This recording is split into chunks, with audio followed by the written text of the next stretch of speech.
அனைவருக்கும் வணக்கம், வந்தனம், நமஸ்தே, நமஸ்கார், அஸ்ஸலாமு அலைக்கும் and good evening to all. கணக்குள்ள போகிறதுக்கு முன்னாடி உங்களுக்கான கேள்வி இதோ. ஒன்றே குலம் ஒருவனே தேவன் என்று பாடியவர் யார்? இதற்குண்டான விட இந்த கணக்கினுடைய இறுதியில் நான் சொல்கிறேன், வாங்க கணக்குள்ள போகலாம். 2 எண்களின் HCF 12, LCM 144, அதில் ஓர் எண் 36 எனில் மற்றொரு எண் யாது அப்படின்னு கேட்குறாங்க. ஸோ இதற்குண்டான formula x into y equal to HCF into LCM.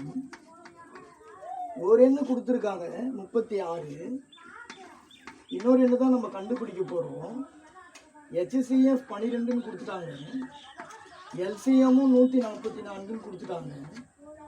So ஒய்யை இங்கே வச்சுக்கிட்டு 36 ஈக்குவல் டு அந்த பக்கம் அனுப்பிச்சா டிவைடட் ஆகிடும். ஸோ கீழே வந்துடும். 1 12 12, 3 12 36, 1 3 3, 4 3 12, மீதி 2 24 இருக்கும். 8 3 24. So therefore answer 48. 2 எண்களின் HCF 12, LCM 144. ஒரு எண் 36 எனில் மற்றொரு எண் 48. ஒன்றே குலம் ஒருவனே தேவன் என்று கூறியவர் திருமூலர். நன்றி, வணக்கம்.